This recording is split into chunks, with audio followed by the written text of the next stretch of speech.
大家好，本期视频是米尔斯海默教授10月底一段访谈的节选。提到米尔斯海默，很多网友对这位美国著名的国际关系学者、芝加哥大学的政治学教授以及他的新现实主义理论已经很熟悉了。他在2001年就在其代表著作《大国政治的悲剧》一书中阐明了他的核心理念，即国际体系是无政府状态的，国家在这种体系中，为了自身的安全，甚至有时会不惜通过侵略性的手段去追求权力的最大化。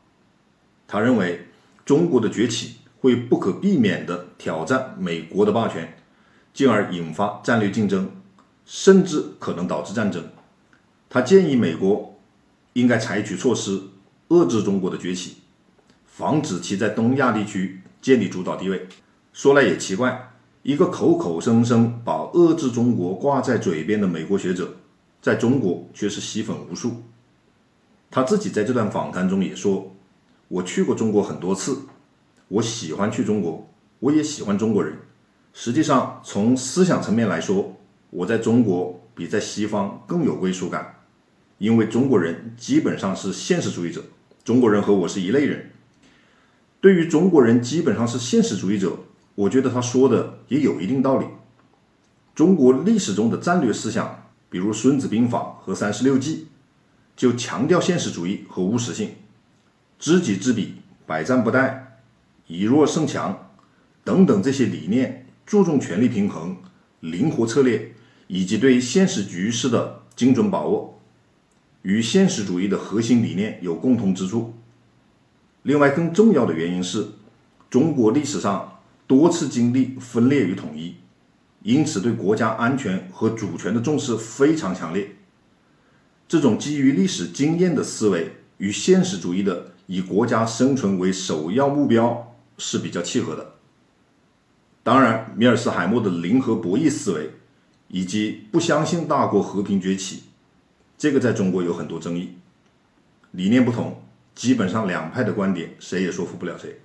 米尔斯海默在中国受欢迎还有一点就是，很多人认为他的观点可以被视为理解美国对华政策的一种工具。就像这位网友开玩笑说的，一个老头年龄这么大了，隔三差五的跨越重洋跑来提醒国人帝国主义亡我之心不死，我觉得这就是一种国际主义精神。另外说到真小人伪君子，你可以把直言不讳的反复说要遏制中国，用进攻性的手段防止中国崛起的米尔斯海默比作真小人。那中国人的传统文化和道德观就是对真小人虽不完全认同，但有时能宽容甚至欣赏其坦率与真实，但对伪君子普遍厌恶和警惕，认为其危害大且不可预测。所以他在中国某种程度上确实是大受欢迎的。好了，我们来看看米尔斯海默教授在访谈中是怎么说的吧。 Starting, if we could, with China, because I know you have most recently been there. You just came back from a trip earlier this month, is that right? I did, yes. So I'm guessing your head is full of thoughts about China. On this example, you take a different view to other people who you've maybe agreed with on other areas such as Ukraine and Israel, and you think it would be in America's interest to have really quite an aggressive vantage point or aggressive posture towards China to prevent its increase in power, to prevent it becoming the hegemon. Talk us through that. What would that actually look like? Well, let me just start by saying that in the early 2000s, in 2001 in particular, when I published The Tragedy of Great Power Politics, and China was not a great power, it was a good 15 plus years away from that, I made the argument that China could not rise peacefully. And the United States, of course, was pursuing a policy of engagement toward China, which was designed to help China grow economically. And my argument at the time was that if China grew economically, it would translate that economic might into military might, and it would try to dominate Asia, East Asia, the way the United States dominates the Western Hemisphere. And the United States, of course, would go to great lengths to try to contain China. Hardly anyone agreed with me in the West. And when I went to China, There were a few people who thought there was a real danger that that would happen, but most people in China thought that it could rise peacefully. So I was a real outlier.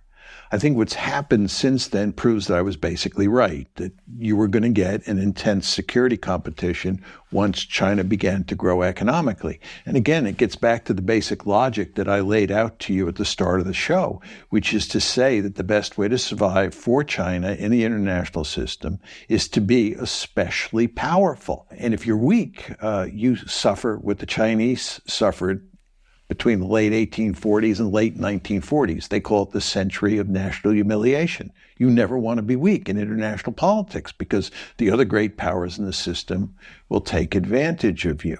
So what we see happening today in East Asia is that, number one, China is growing more and more powerful.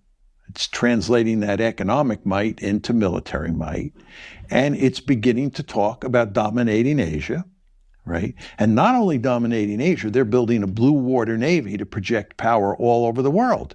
They are, in a very important way, following in the footsteps of the United States. Now, what is the United States and most of China's neighbors doing? They're very scared. They do not want China to dominate Asia. The United States does not want a peer regional hegemon. So what we're doing, to get to the heart and soul of your question, is we're pursuing a containment strategy against China, right? We're trying to contain China's growth to make sure it doesn't dominate Asia. And that containment strategy has two strands to it, right? One is a military strand and the other is an economic strand. The military strand is a lot like what happened in the Cold War. The United States is creating an alliance structure in East Asia that is designed to work with countries like Japan, the Philippines, and so forth and so on, to contain Chinese military power, to make sure China doesn't militarily dominate the region, much the way we worked to prevent the Soviet Union from dominating Eurasia in the Cold War. That's strand number one. The other strand is an economic strand, and it has to do with cutting-edge technologies. The United States lives in mortal fear that China, because it has all of this terribly impressive human capital, is going to be able to dominate the United States when it comes to developing cutting-edge technologies. And that matters greatly for producing wealth, number one. And number two, it matters greatly for the military weaponry that you develop. So what we're trying to do is make sure that we win the race to develop sophisticated new technologies over time. So you see this military competition, which is all about containment, and you see this economic competition that is all about cutting-edge technologies that's all designed to contain China and allow the United States to remain the only regional hegemon on the planet. But is that a good strategy? Because you're roughly describing what the United States government is currently trying to do. Are you saying that that's the right approach?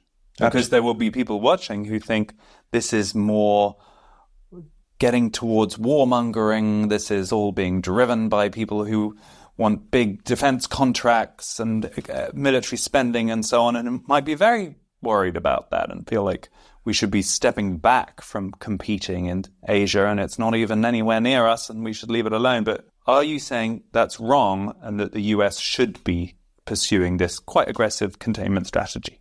I am saying it's wrong, that I think if China dominated Asia and had a blue water navy that had significant power projection capability all around the world, that would not be good for the United States. And I think we have a deep-seated interest in containing China. I think this is a tragic situation. I'm not enthusiastic about it all. I've been to China many times. I love going to China. I love the Chinese people. And in fact, I'm more at home intellectually in China than I am in the West, because the Chinese are basically realists, whereas in the West, people are instinctively liberal and they instinctively don't like realism because it's such a pessimistic way of thinking about the world. So did you say all this in China in recent weeks? Oh, sure. You felt comfortable doing that? Oh, You're not going to... I didn't say it this time, but in past years when I've gone to China, I've often started my talks by saying, it's good to be back among my people. I don't speak a word of Chinese, and I feel like I'm a fish out of water culturally, when I'm in China. But intellectually, the Chinese are my kind of people. They're realists, very interested in theory. I've never gone to any country where people are more interested in international relations theory and talking about the big issues. But did you say to them that you think it's right that the U.S. is containing them? Oh, yes. And they feel, how do they respond to that? Well, let me make it clear. I also say to the Chinese, I think they should try to dominate Asia. I say if I was the national security advisor in Beijing, I would want to dominate Asia. One of my principal goals would be to push the Americans out beyond the first island chain, push the Americans out beyond the second island chain, and get the Americans out of East Asia. And then I'd do everything I can to maximize the power gap between China and Japan, China and India, and so forth and so on. This is going to make some people a bit uncomfortable if they are now not exactly an enemy, but a non-friendly power at this point, to have an esteemed American professor going and giving them tips on how better to expel the Americans from their sphere of influence. A lot of Americans might be a bit uncomfortable hearing that. They may, but I've been saying this for a long time. And I don't think, to be honest, the Chinese need me to tell them that this is what they should do any more than the Americans needed me after 1783 to tell them what to do. My argument is the structure tells states basically what to do. And the Chinese long ago figured out that you want to be the most powerful state in Asia. But at the same time, I believe the United States should go to great lengths to check China. Now, the Chinese actually, I believe, like me very much in good part because I tell them that the United States is a ruthless great power. And I do believe the United States is a ruthless great power. I do believe the United States is deeply committed to checking their rise. And the Chinese will say that most Americans who come through say the United States is a benign great power, that the United States and China can get along. But you, John, come in and tell the truth. You admit that the United States, your country, is a ruthless great power. To which my response is, that's correct, because great powers are ruthless by definition. And the fact that great powers are ruthless is why you have to go to such great lengths to make sure your great power, the state that you live in, is very powerful. Because if you live in a great power that's weak, other powers will prey on you. So if you're observing this potential future clash where it is in China's interests to dominate East Asia and it is in America's interest to prevent that happening, who do you expect to win that clash? I believe that the United States will succeed in preventing China from dominating East Asia and becoming a peer regional hegemon. So I think that's true. How will they achieve that? The United States is remarkably powerful.